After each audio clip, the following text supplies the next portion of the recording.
This is WFYI News Now, and I'm Sarah Neal Estes. It's Friday, March 6th, and here are today's Central Indiana and statewide stories. A Marion County Superior Court judge blocked Indiana's abortion law for some with religious objections. The 2022 abortion ban allows the procedure in limited cases, and the court agreed that limit imposes a substantial burden on some religious exercises protected under the state's Religious Freedom Restoration Act, or RFRA.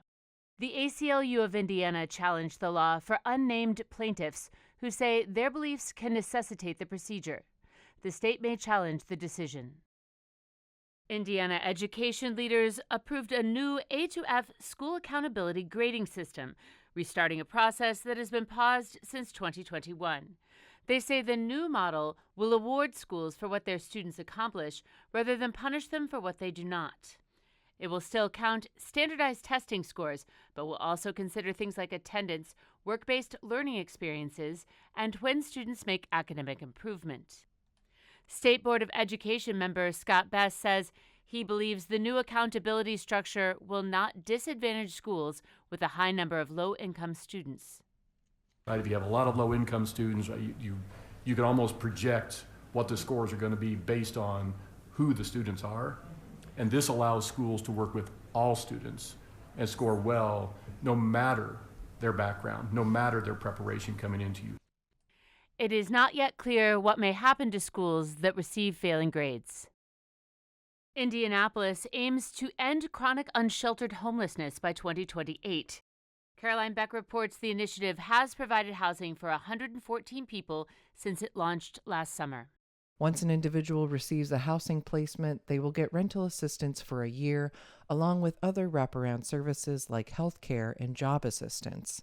The Coalition for Homelessness Intervention and Prevention, or CHIP, leads the effort, and CEO Chelsea Herring-Cozy says thanks to the public-private partnership, they're able to get people housed in an average of 27 days.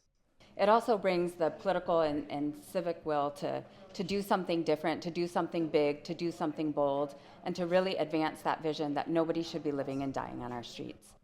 The group aims to reach an estimated 350 unsheltered individuals living in Indianapolis by this summer. I'm Caroline Beck in Indianapolis. More information is available about the crash that injured Indiana Congressman Jim Baird and his wife Danise. Our content partner, Indiana Capitol Chronicle, reports investigators say a driver made an unsafe lane change and collided with the Baird's vehicle as they were driving to Washington, D.C. Baird's congressional office announced Danise died Sunday following complications from injuries she sustained in the crash. West Virginia authorities have not alleged any criminal wrongdoing against the driver blamed for the crash. Baird was a Putnam County Commissioner and a member of the Indiana House of Representatives before first being elected to West Central Indiana's 4th Congressional District in 2018. And for today's final story, a push to significantly restrict the sale of THC products in Indiana failed this legislative session. And now some lawmakers say that's left the state with few guardrails to keep minors from accessing intoxicating drinks. Ben Thorpe reports. Regulating THC was top of mind for lawmakers this session, with Senate leaders saying they wanted to stop children from being able to access products available through a loophole in the 2018 Farm Bill. Small businesses argued that THC drinks have become big business, and the bill would have amounted to a ban, shutting them down. Bill author Senator Aaron Freeman says the proposed legislation could have made a difference.